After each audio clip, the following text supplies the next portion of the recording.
ययाति का स्वर्ग से पतन। इंद्र ने कहा, राजन, आप संपूर्ण कर्मों को समाप्त करके घर छोड़कर वन में चले गए थे। अतः नहुष पुत्र ययाति, मैं आपसे पूछता हूं कि आप तपस्या में किसके समान हैं?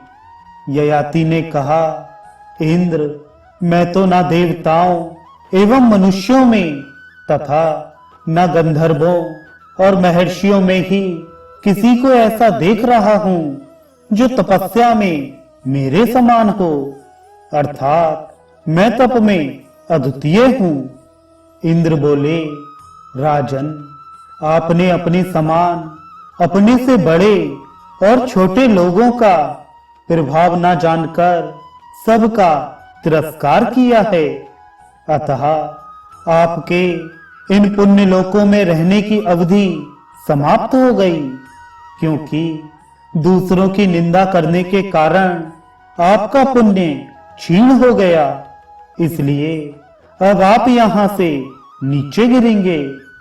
ययाति ने कहा, देवराज इंद्र, देवता, ऋषि, गंधर्व और मनुष्य आदि का अपमान करने के कारण यदि मेरे पुण्य लोक क्षीण हो गए हैं, तो इंद्रलोक से भ्रष्ट होकर मैं साधु पुरुषों के बीच में गिरने की इच्छा करता हूं।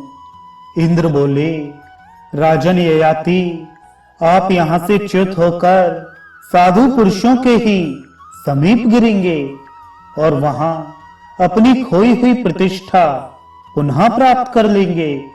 किंतु यह सब जानकर आप फिर आगे कभी अपनी बराबरी वाले तथा अपने से बड़े लोगों का अपमान मत कीजिएगा।